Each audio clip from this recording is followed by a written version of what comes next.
rekera Frida rekera Frida gira dede njye kurengera umuryango wanjye ayo niyo masezerano dufitanye ntabwo tudaruye ukorera nde Murira dede kugira na Paul shaka kumenya uko umeze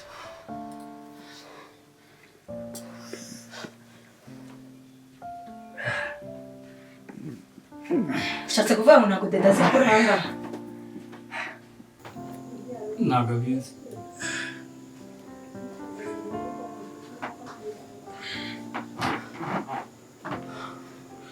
Frida arebye uburyo kuri dede twadufata nk'ibikoresho gusa wabonye uburyo yampasuta kimwe ukata inyama ntabwo tureba nk'abantu niyo mpamvu twe tugomba kwiyitaho kuko we ntazigera twitaho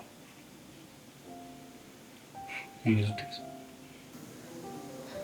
ni formal buri munsi ubuzima buba ari ibibazo gusa ndabyumva niyo mpamvu ndi hano rimwe kuganira n'umuntu kwitaho hari ukuntu bigabanya stress kandi urabizi ko mwitaho kirya gihe washakaga kundya amani nibyo narabishakaga ariko ni ukubera ko nari nzi ko special kandi special na n'ubu genda ntugakinisha amaranga y'umutima y'umuntu utabasha kumva gute none se ubundi ufite izihe gahunda nguye igikoma umugabo w'igikoma warunyishe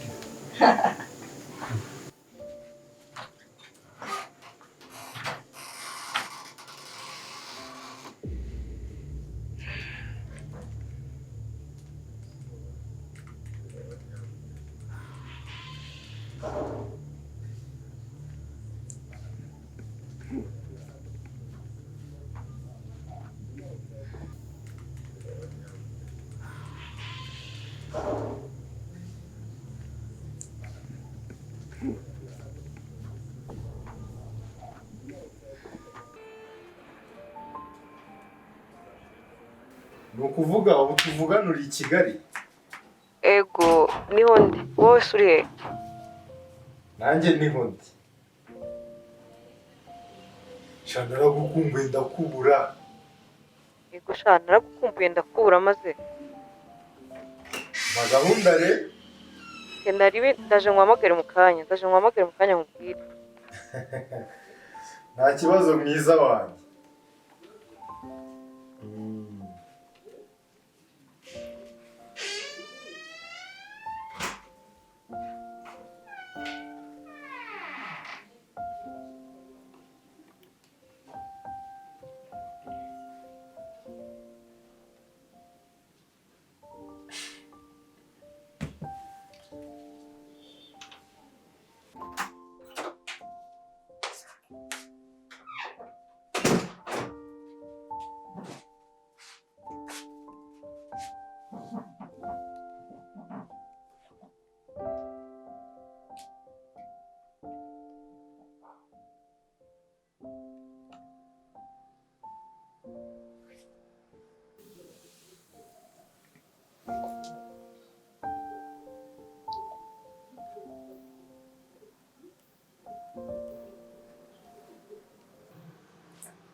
Rick,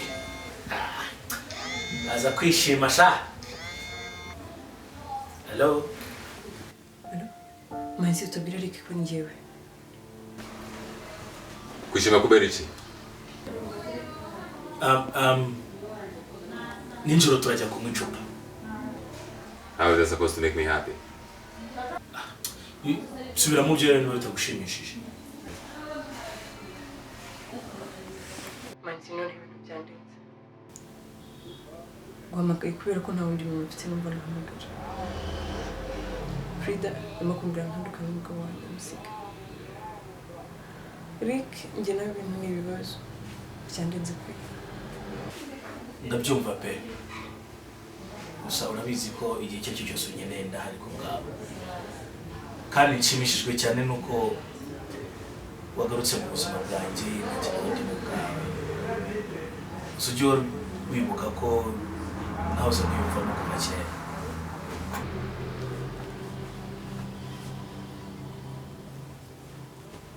Ameze gute?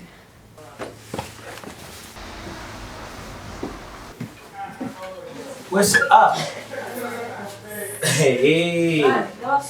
ya fayiro n'ubu ndayifite hano. Duhure dusangire ibya lunch hanyuma nguhe raporo yuzuye tubiganireho twisanzuye. Yego sawa. Byiza cyane. Ngiye kukohereza message iriho location ya hano turi buhurire. Yego sawa.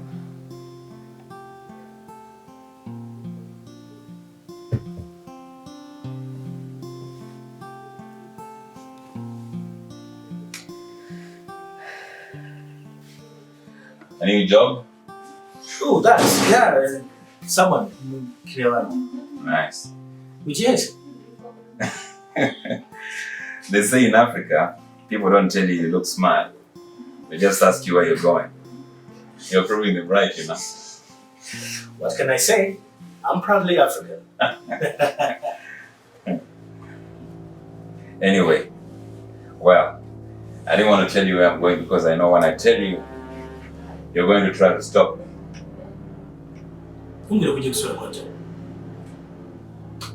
She's not picking my calls. She's not answering my messages. I don't know, man. She's the reason why I'm in this country. I have to see her. Otherwise, I'll be wasting my time sitting and doing nothing in this country. But man, you know how she is. You know how things are. Plus, ujiwe murugo uzute kwa rihari. Huh?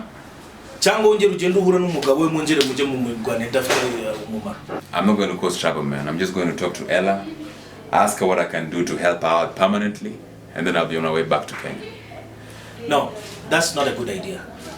Give her space and she'll reach out. Plus, Toni uramuzi. Uramuzi ukuntu ari umufunze mu mutwe wihagarara. Don't go look for trouble. And whatever you do will only bring trouble. Maybe you're right.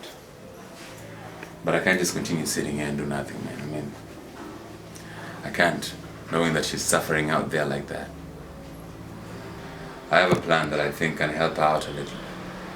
What now? Don't worry.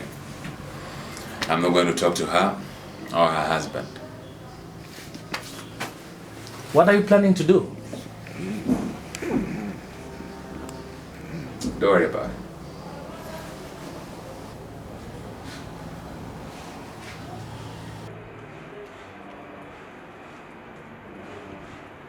Nyihangane nakererewe. It's okay. Aline, uyu niwe Toni nakubwiye dushobora kuzajya dukorana. Nishimiye kumenyana nawe Toni. Frida ngo kora afite umwana. Abakobwa nk'abo turi gufata amaboko tugafashanya. Kuko nta muntu ushobora kumenya ibibazo duhura nabyo bya buri munsi. Tugomba kubyimenyera nta wundi. Okay. Musanze turimo gukora liste y'ibintu dukeneye. Tugukora budget ariko haracyarimo ikibazo. Ikibazo. Nta nubwo yabura kimwe cya kabiri cy'ibyo dukeneye. Nagerageje kugurisha ibikoresho bimwe byanjye. Nagurishije televiziyo, ndetse igitanda kindi, n'amatera, na radiyo na firigo. Nta kindi kintu mfite cyo kugurisha. Twagerageje gushaka akazi turakabura. Kuko namwe mukeneye gushaka akazi. Ariko Frida navuye.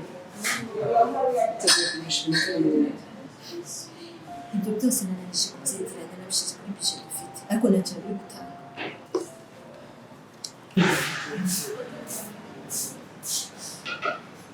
Umukozi ushaka akazi n'amezi atandatu. Ubwo dusaba tubonye amafaranga mukeneye. Marisi ntabwo ugende kugera mu munsi wa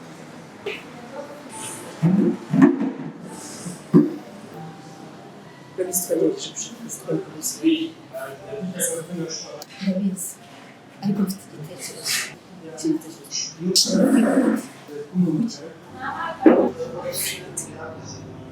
nyumva neza ntabwo ari ikintu tugiye guhita dukora gutya gusa. Fred, urabizi kwibwira ngo uri hano urabizi neza ibibazo ugeze mu muryango sinshobora kubitekereza. Dushobora niba mu nzu ibikoresho bye byose ntabwo ari amafaranga y'urumogi rwe tugiye kwiba nta nubwo ari urumogi rwe tugiye kwiba. Twamuha ibikoresho televiziyo radiyo firigo n'ibindi bintu bigiye bitandukanye. Paul ari mu ruhande rwacu urabizi neza tuzahantu gatuye. Paul yajya atubwira n'iryari yageze ku kazi n'iryari yahavuye kandi ibi bintu twabikora neza nta muntu n'umwe wabasha kumenya ko ari twe twabikoze. Paul arushatse kugira urabizi neza dede yakaze kutugora. Paul amufitiye inzika kandi turavugana inshuti yanjye ntabwo ashaka kutuvamo ashobora kumukoresha mu kazi wacu. Uretse no kuba dede yagufasha bwabyushye n'iki nakemera kugira ngo mbe muri gereza baramfungira harimo umwana wanjye hari inzara ariko murebe buri munsi ugomba gutuma umuryango wawe ugende bwe muri gereza nta umuryango wawe ntagende sinshobora ndabyumva dukwiye gukomeza gushaka akazi. reka noneho dukomeze dushaka akazi ntidushobora kuzajya neza.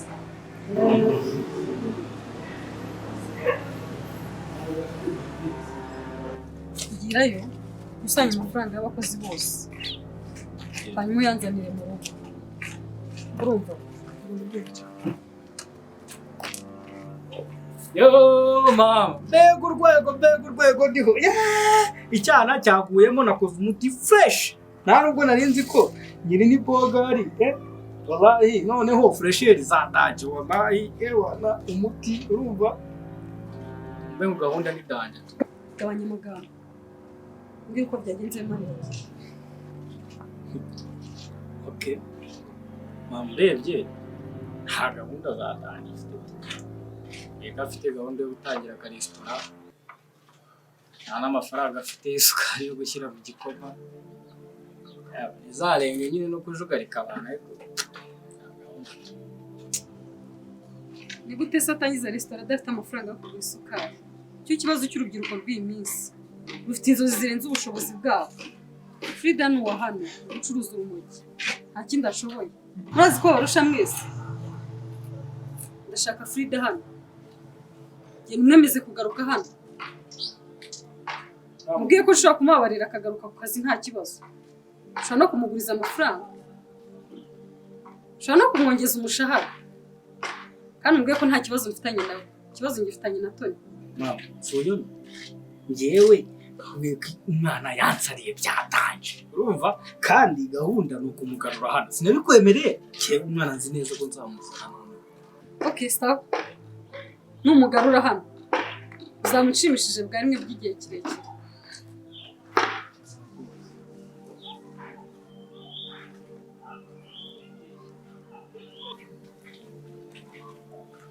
Yango waribagiwe. Didangakishwa na Toni kurenza Frida. Niyo mpamvu atumye n'ibyo mukurikira. Toni, Frida, jewe wowe.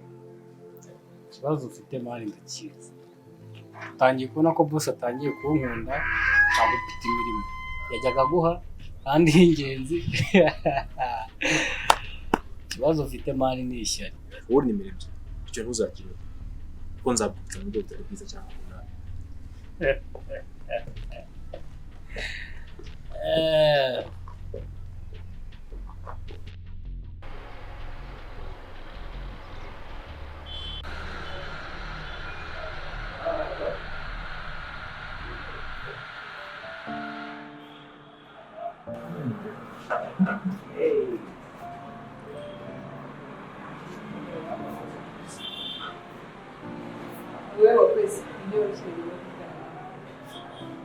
Natumiye bya bintu byawe ukunda ndabizi yashize igihe kinini tutavugana nizeye ko ukibikunda. Yego nari maze iminsi ntabasha kwigurira wakoze. Ni uburyo bwanjye bwo kukwereka ko ni gusa nkaho wankatiye gusa kuri jyewe nta cyahindutse. Ibi nawe hafi ya byose byahindutse. Ndabyumva gusa uracyari mwiza. Murakoze. ameze ate? Turetse kumuvugaho nkibwirira amakuru yawe. Umeze ute? Manzi, Rick yaje ku bwanjye. Maze kunkorera ibintu byinshi. Nta kinini ndimo ndamwituretse kumubaza, kumutera agahinda. Ibintu biracyanshanze mu mutwe.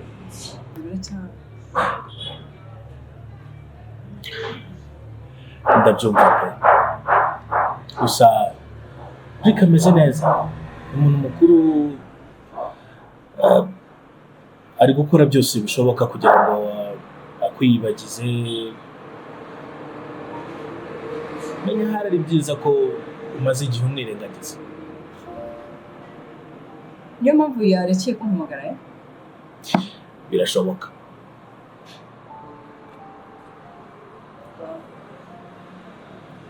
Ndamwishimiye. Ubwo gusa ntangajwe nuko yabibashije.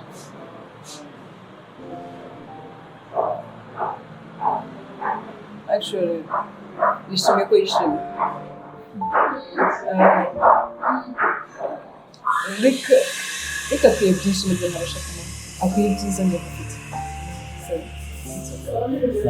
Toni, buri byose umugabo yakwifuza ndetse n'ibirenze. Manzi rekera kubeshya. Ushaka kugira ngo umere neza. None ko kubeshya. Ndabizi, meze nk'imari yahombye. Nuhe mugabo ukeka wakwifuza ko ari umugore nkanjye ufite umwana n'umugabo kandi. None ko kubeshya. Sinzi ko nabikubwiye gusa neshejwe cyane no kongera kukugira mu buzima bwanjye. Ahari wenda kuri iyo nshuro tuzaba bugufi kurusha uko twari turi imbere.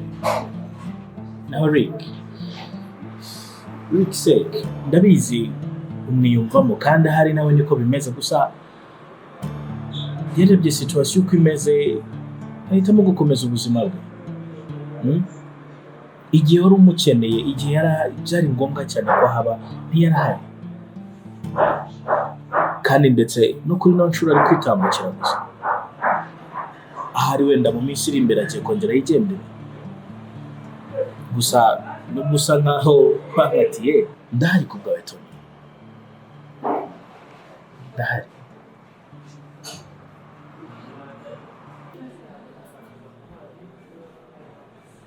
Basi Manzi ndakwinjiza ntumbwire ko twabona. It's okay. Ndaza kumuderanja muri gahunda zose ndafite. Oya humura nta kibazo. Jya stream yawe itarashira.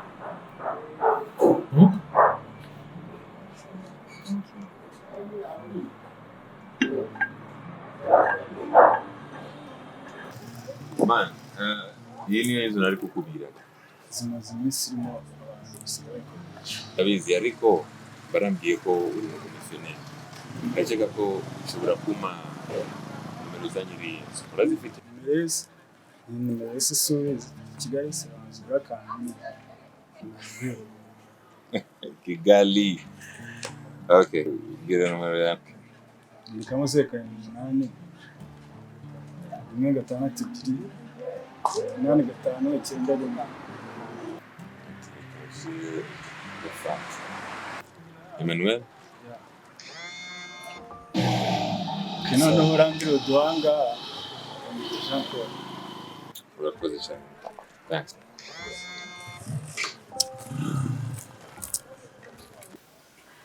Toni yumva ubuzima mu buryo butandukanye umuntu wese atakeka.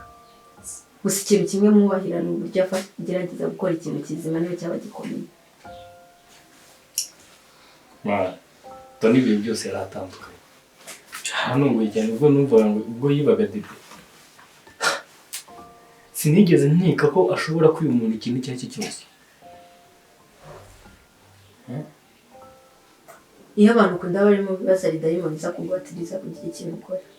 Kandi urabizi neza ko dede atari umuntu mwiza. Ngira ngo ni nayo mpamvu byamworoheye. Gusa ubu ntabwo ariko akimeze. Ubu abatekereza ingaruka byagize ku mwana we na mama we. Ubu umwanzuro uwo ari wo wese agiye gufata niba abanza gutekerezaho. Ukwiye kumwumvisha ko ibyo bitekerezo bitazamuzanira ibiryo ku meza. Ndabyumva. Ubuzima tubamo rimwe na rimwe tugomba gufata risk. Ariko bidashatse kuvuga ko namwumva. Ngiye kugira inama. Iyihe nama? Ibyo akora ahita ko ari ukuri ntacyo bimumariye. Bambwiye ko mudashobora no gutangira akaresitora gatoya mutabanje gushaka iyo mirimo mukora y'ubucucu. Gakukorere dede. Ukorera amafaranga byihuse kandi byoroshye. Umwana wabasha kurya buri icyo ashaka, ubona umwanya wo kumarana nawe, kandi ubona n'amafaranga yo kwishyura inzu, utabanje kugurisha ibintu byawe ufite mu nzu. Kandi nta n'ibintu ugifite byo gukomeza kugurisha. Se hari ibyo ufite? Frida, hari ibyo ufite? Hako wasaze. Nyuma y'ibintu byose twakoreye dede. Mwana, ibyo bintu wumve ngo nta kibyitayeho habe namba ariko burya byose abishinja Toni.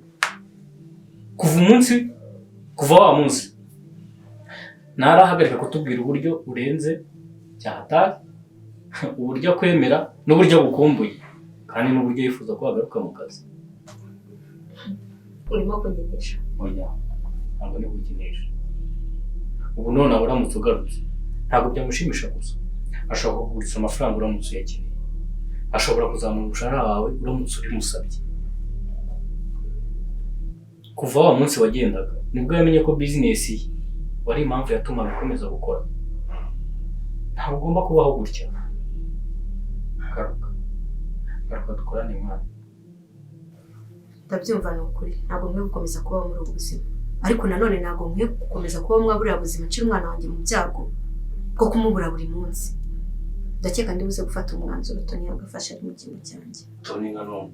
Ikindi kandi ntabwo nagaruka kwa dede. Mwana, ndatekereza utangiye gufata icyerekezo kibi. Mwana, ariko ndabyumva. Uramutse ugarutse kwa dede, polisi ishobora kugufata. Ukabura umwana wawe, ugatangira kubana na se cyangwa nyirakuru, cyangwa ntibagufate. Ariko utagarutse, ugakomeza kubaho gutya, umwana wawe ntazigera yumva impamvu mama we yananiwe kumushakira ibyo kurya byiza, kandi azicwa n'inzara. Ndabizi neza. Ibi bitekerezo mbere yo gufata umwanzuro wa nyuma.